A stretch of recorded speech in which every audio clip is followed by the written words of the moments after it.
নমস্কাৰ সমূহ গহপুৰবাসী ৰাইজক গহপুৰ গোট বজাৰৰ পৰা আমি সেৱা জনাইছোঁ।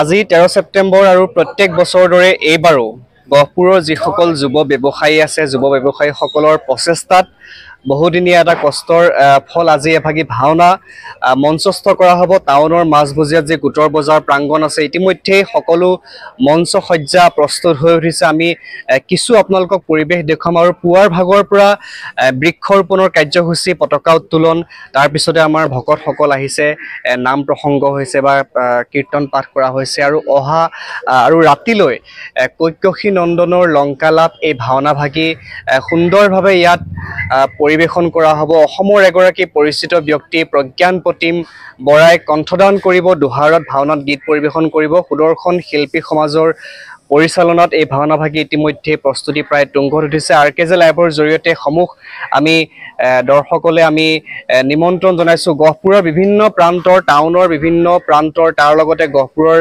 যিসমূহ গাঁও আছে, গাঁৱৰ সমূহ ৰাইজক, বাপ বান্ধৱ, আই মাতৃ, যুৱক যুৱতী, শিশুসকল সমূহ ৰাইজক আমি আমন্ত্ৰণ জনাইছোঁ। আমি কিছু পৰিৱেশ দেখুৱাইছোঁ। নমস্কাৰ, মই প্ৰণৱজ্যোতি শইকীয়া। আমাৰ সৈতে উদযাপন সমিতিৰ বিষয়ববীয়াসকল আছে, তেওঁলোকৰ সৈতে আমি কিছু কথা পাতিম। মই আপোনাৰ ওচৰলৈ আহিছোঁ। ইতিমধ্যে পুৱাৰ ভাগৰ পৰা প্ৰস্তুতি প্ৰায় সম্পূৰ্ণ হৈ উঠিছে, কি ক'ব ৰাইজৰ কাৰণে? নমস্কাৰ। আমাৰ পুৱা 6 বজাত প্ৰভাত ফেৰী কাৰ্যসূচী আজি সম্পন্ন হৈছে। তাৰপিছত ধৰ্মধ্বজা উত্তোলন, বৃক্ষৰোপণৰ এটা কাৰ্যসূচী আছিলে, বৃক্ষৰোপণ কৰিলে সমাজৰত্ন গোপাল শইকীয়া। তাৰপিছত আৰম্ভ হ'ল নাম প্ৰসংগ ইতিমধ্যে সমাপ্ত হৈছে আৰু সন্ধিয়া 6 বজাৰ পিছত বন্তি প্ৰজ্বলন হ'ব, গায়ন বায়ন হ'ব। তাৰপৰা 8 বজাৰ পৰা আমি ভাওনা আৰম্ভ কৰিম বুলি ভাবিছোঁ। আৰু ভাওনা ভাগ হৈছে কৈকশী নন্দনৰ লংকালাপ। যিহেতু এই ভাওনা ভাগ আমাৰ গহপুৰত মোৰ সম্ভৱত আগতে অনুষ্ঠিত হোৱা নাই চাগে, কোনোবা ঠাইত হ'বও পাৰে, কিন্তু ভাওনা ভাগ অতি ধুনীয়া ভাওনা। গতিকে সমূহ গহপুৰবাসী ৰাইজক আমি গোট বজাৰলৈ আজি আহিবলৈ অনুৰোধ কৰিলোঁ, নিমন্ত্ৰণ জনালোঁ। কি ক'ব ভাওনাখনৰ সন্দৰ্ভত ৰাইজলৈ কেনেধৰণে নিমন্ত্ৰণ? নমস্কাৰ। প্ৰথমে আপোনালোকৰ চেনেললৈ অশেষ ধন্যবাদ জ্ঞাপন কৰিছোঁ, আপোনালোকৰ বহুমূলীয়া সময়কণ দিয়াৰ বাবে।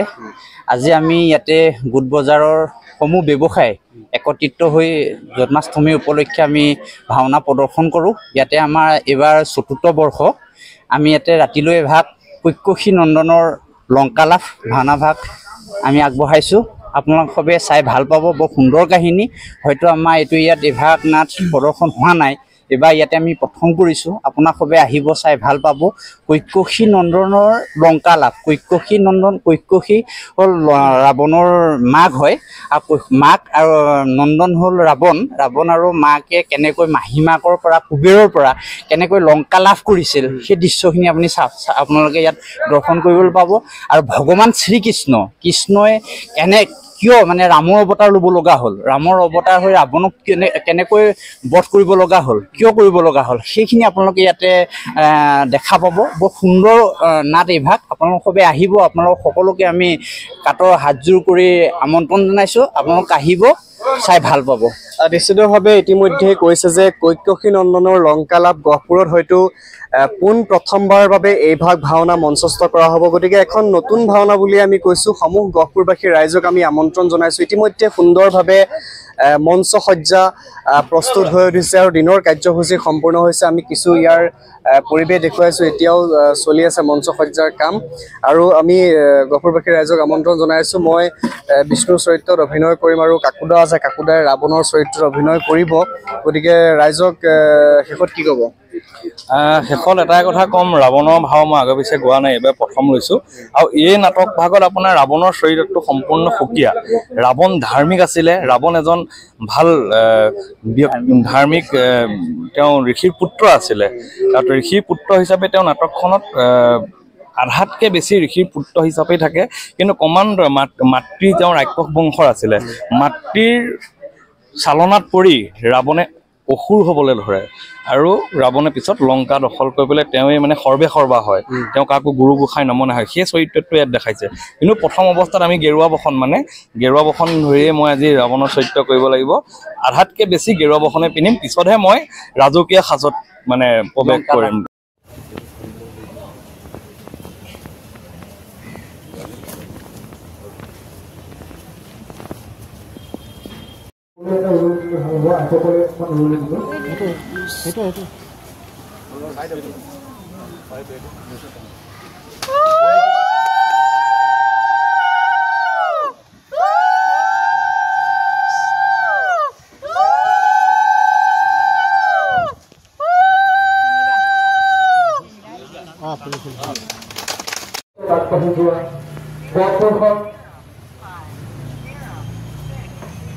সুন্দৰকৈ ধৰি যোৱাতে পৰিকল্পনা তেখেতৰ হাতত তেখেতৰ মনত যি প্ৰাণ লৈছে আমি তেখেতক আমন্ত্ৰণ কৰিব নিশ্চয় বৃক্ষৰোপণ কাৰ্যসূচীৰ বাবে তেখেত হৈছে আমাৰ সকলোৰে মৰমৰ গোপাল শইকীয়াদেৱ আমি তেখেতক কৈছে যাতে আমাৰ